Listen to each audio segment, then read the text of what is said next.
ప్రభుత్వ బడి చదువులమ్మ బడి లాంటిదని, చిన్నతనం నుంచి విద్యతో పాటు క్రమశిక్షణ, సేవాభావం, పరోపకార గుణం పెంపొందించేలా విద్యార్థులను తీర్చిదిద్దుతారని జిల్లా విద్యాశాఖ అధికారి కె సత్యనారాయణ తెలిపారు.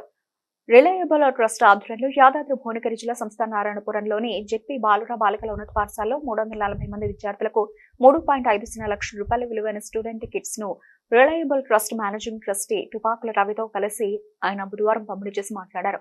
విద్యార్థి భవిష్యత్తు తరగతి గదిలోని రూపుదిద్దుతుందని, ఉత్తమ విద్యార్థులు దేశానికి ఉపయోగపడతారని అన్నారు. ప్రతి ఒక్కరూ తాము సంపాదించిన దాంట్లో కొంత అవసరమైన వారికి సహాయం చేయాలని కోరారు. ఎన్ని కోట్ల సంపద ఉన్నా చనిపోయినప్పుడు వెంట రాదని, తాను చేసిన మంచి పనులే ప్రజల మనసులో ఉంటాయని చెప్పారు. తాను తన మిత్రులు సంపాదించిన డబ్బులో కొంత రిలయబుల్ ట్రస్ట్ ద్వారా సేవా కార్యక్రమాలకు వినియోగిస్తున్నామని వెల్లడించారు. మండల పరిషత్ అభివృద్ధి అధికారి కె ప్రమోద్ కుమార్, మండల విద్యాధికారి తదితరులు పాల్గొన్నారు.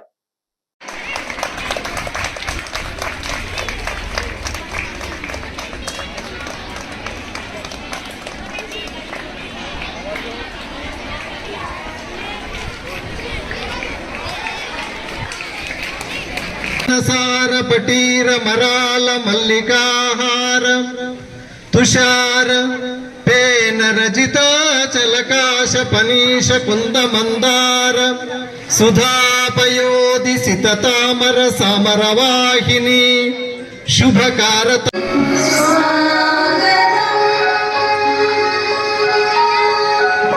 సమాజంలో మంచికి స్థానం కల్పించడం కోసం కృషి చేస్తున్నటువంటి తుపాకీ సార్ చాలా చక్కగా అంశాలు చెప్పారు కదా, అందరికి అర్థమైందని భావిస్తున్నాను. అర్థమైంది కదా? చాలా చాలా తక్కువ, నేను మాట్లాడకూడదు అక్కడ వాళ్ళకి క్వాలిఫికేషన్ చెప్పినది. బట్ ఇందాక మేడం చెప్పినట్టుగా చూస్తామంటే MA WMA చేసిన క్వాలిఫికేషన్ ఉన్న టీచర్స్ మనకి టై పెట్టుకుని టక్ చేసుకుని బెల్ట్ పెట్టుకుని అమ్మ చదువుకున్నాం. ఎలా చదువుకున్నామంటే కష్టపడి, మా పేరెంట్స్ చూసామంటే వాళ్ళు ఎంతో కష్టపడి మమ్మల్ని చదివించున్నారు. అందులో వచ్చి ఇంకా ఎక్కువగా మేము హార్డ్ వర్క్ చేసి సాధ్యమైనంత వరకు కూడా కొంచెం అంటే ఉన్న వాళ్ళందరిలో కూడా కాస్త కోసం కొంచెం మంచిగా కష్టపడి చదువుకోవడం వల్ల ఇక్కడి దాకా ఈ స్టేజ్ దాకా మేము రాగలిగాం. నేనేం చెప్తానంటే ఈ వచ్చే అవకాశం మీ అందరికీ ఉంది. ఒక విషయం చెప్పాలి, ఇక్కడ మిమ్మల్ని అందరూ చూస్తుంటే నాకు వెళ్ళినప్పుడు నిజమమ్మా, అక్కడ పాపం ఆ పిల్లలకి తల్లి ఉండరు, తండ్రి ఉండరు.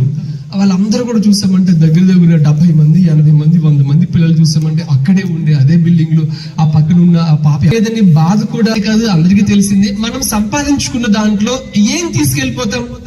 అయ్యో ఇక్కడ పిల్లలకి చెప్పాలంటే ఇది పెద్ద విషయం, ఇది అసలు మీకు ఇదంతా అవసరం కూడా లేదు అని నేను మాట్లాడుతున్నా. మనం సంపాదించుకున్న దాంట్లో ఏమి తీసుకెళ్ళాం? ఈవెన్ చూసామంటే ఆ వేసుకున్న మనకి ఏదైతే ఆ రోజు కప్పున్నారో దాన్ని కూడా తీసేసి కాల్ చేస్తారు వచ్చి కదా.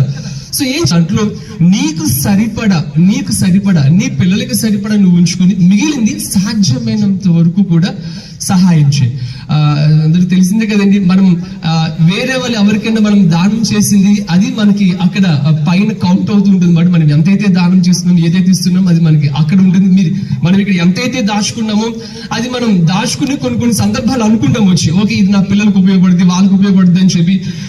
ఇది సందర్భం కాదేమో కానీ చెప్పక తప్పదు. మనం చూస్తున్నాం అహ్మదాబాద్ ఎయిర్ క్రాఫ్ట్ అనుకున్న వాళ్ళు సంపాదించుకుంటారు, వాళ్ళకి ఎంతో కావాల్సిన వాళ్ళు అనుకుని సాధ్యమైనంత వరకు ఏమంటే ఆ ఉన్న దాంట్లో 10 మందికి మనం సహాయం చేయగలిగితే అది దేవుడు కూడా చాలా బాగా మనల్ని ఆశీర్దిస్తాడు అని చెప్పడానికి మేమే ఒక నిదర్శనం. సో ఆ అయ్యగారు పాస్టర్ గారు సతీష్ కుమార్ గారి యొక్క స్ఫూర్తితో అంటే మనం కూడా చాలా మంది ఇక్కడ దాకా మేము వచ్చున్నాము, ఇలా స్టేజ్ మీద ఉన్నాము, ఈ విధంగా మేము చేయగలుగుతున్నాము. సార్ వాళ్ళు కూడా ఈ విధంగా మంచిగా ఒక అధికారులాగా వాళ్ళు ఉన్నారంటే మెయిన్ అందరం ఆ విధంగా మంచిగా చదువుకోవడం వల్ల. ఎలా చదువుకోవడం వల్ల ఎలా గౌరవించాలి చెప్తూ ఉంటారు వచ్చి.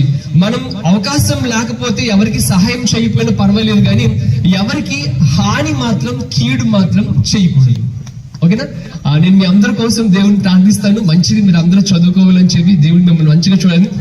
ఇవన్నీ కూడా ఓకేనా? చాలా ఇంకేమన్నా కావాలా? ఇంకా కావాలా? ఏం కావాలి చెప్పండి. తర్వాత మ్యామ్ చెప్పండి, హెడ్ మాస్టర్ మ్యామ్ చెప్తే ఆవిడ ఏదైతే కావాలి మళ్ళీ అగైన్ తర్వాత మళ్ళీ మేము తీసుకోవడానికి ప్రయత్నిస్తాం. God bless you all. Thank you so much. నిబద్ధత కలిగి ఉన్నారండి ఈరోజు. పేరెంట్స్ దయచేసి అర్థం చేసుకోండి, అనవసరంగా మీ జేబులు ఖాళీ చేసుకోకండి. మా టీచర్లను నమ్మండి, చాలా చక్కగా పనిచేస్తున్నారు, శ్రద్ధగా చెప్తున్నారు. కాబట్టి పిల్లలు కూడా అంతే ఇష్టంతో చదువుతున్నారు, కాబట్టి మంచి రిజల్ట్స్ వస్తుంది. చదువుతున్న ఇష్టంతో ఇష్టంతో చదివితే ఏదైనా సాధించవచ్చు. కాబట్టి ఇష్టంతో చదవండి. ఇంకా మంచి 500 అందరికీ 500 పైన రిజల్ట్ రావాలి నెక్స్ట్ ఇయర్ లో. ఈ సంవత్సరం 10వ తరగతి చదువుతున్న పిల్లలందరికీ 500 పైన రావాలి. 500 వచ్చిందంటే కేవలం చాలా థ్యాంక్ యూ అండి. మీరు ఈ చిన్న అంటే దేశ ప్రగతికి వాళ్ళని మంచి పౌరులుగా తీర్చిదిద్ది ఉపయోగపడేటట్లుగా చేయండి. అది మీ కనీస బాధ్యత. అప్పుడే మనకు నాణ్యమైన విద్య ఇస్తేనే మాత్రం మనకు పేరెంట్స్ లో ఇంకా నమ్మకం కుదురుతుంది, మన పాఠశాలల పైన నమ్మకం కుదురుతుంది. కాబట్టి నాణ్యమైన విద్య అందించడానికి ప్రతి విద్యార్థి మీద ఫోకస్ చేయండి. ఒక విద్యార్థి చదువుతలేడంటే కాదు, దానికి వారికి ప్రత్యేకమైన శ్రద్ధ పెట్టి స్పెషల్ క్లాసులన్నీ పెట్టి వారి మీద ప్రత్యేక శ్రద్ధ పెట్టి ప్రతి విద్యార్థిని మొదటి ర్యాంక్ లో పాస్ అయ్యేటట్టుగా చూడండి.